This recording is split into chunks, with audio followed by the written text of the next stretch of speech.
देश दोपहर में आपका स्वागत है। मैं हूं आपके साथ प्रीति सिंह और मैं हूं आपके साथ अलीम अतर। शुरुआत बड़ी खबर से। नीतीश कैबिनेट की अहम बैठक खत्म हो चुकी है। कुल 49 एजेंडों पर मुहर लगी है। ग्राम कचहरी सचिव का मानदेय बढ़ा है। 6000 से बढ़ाकर 9000 किया गया है मानदेय। 1 जुलाई से लागू होगा नया मानदेय।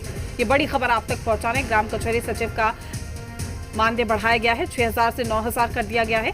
1 जुलाई से ही लागू होगा नया मानदेय। ये बड़ी खबर आप तक पहुंचाने नीतीश कैबिनेट की अहम बैठक खत्म।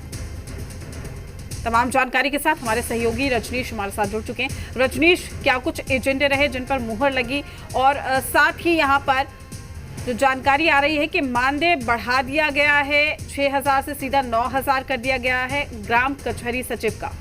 देखिए, ग्राम कचहरी को लेकर मानदेय बढ़ाया गया है और 6000 पहले का जो मानदेय था ये अब बढ़ाकर 9000 रुपए कर दिए गए हैं और 1 जुलाई से ये प्रभावी माना जाएगा। कैबिनेट की आज महत्वपूर्ण बैठक पुराना सचिवालय स्थित मंत्रिमंडल कक्ष में आयोजित हुई और इसमें कुल 49 एजेंडों पर मुहर लगी है। अलग अलग विभागों के जो एजेंडे पर मुहर लगी है उसमें कई महत्वपूर्ण है और साथ ही साथ विकास को लेकर भी कई महत्वपूर्ण जो मसले हैं उस पर भी निर्णय लिए गए हैं।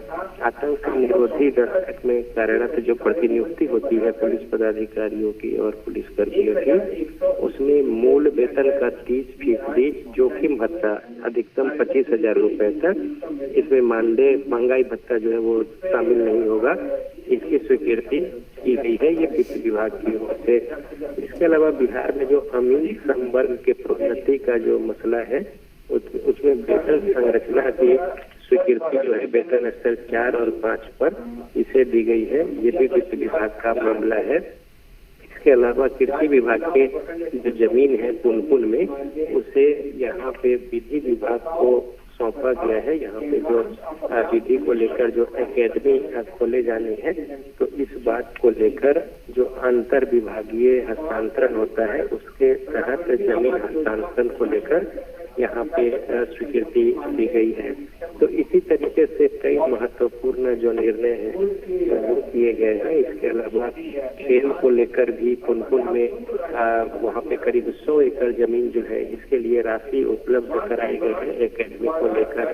और इसके अलावा जो शिक्षा से संबंधित और विधि विभाग से संबंधित कई सारे मसले जो हैं वो जो अनुसूचित जाति जनजाति कल्याण विभाग के हैं, छात्रावास और स्कूल से संबंधित, उस पर भी निर्णय लिए गए हैं।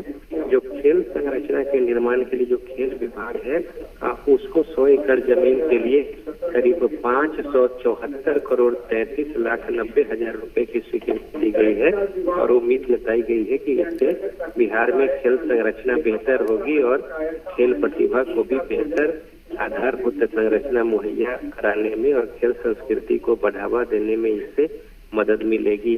तो कुल मिलाकर देखें तो आधारभूत संरचना को लेकर भी इस बैठक में कई महत्वपूर्ण निर्णय है, जिसमें एक पथ निर्माण विभाग का मसला है।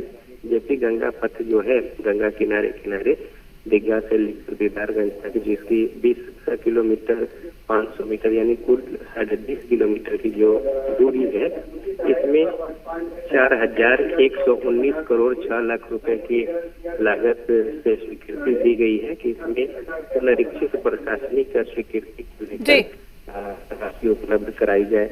तो इस तरीके से कई महत्वपूर्ण एजेंडे हैं और बाकी एजेंडों पे अभी ब्रीफिंग यहाँ पे हो रही है।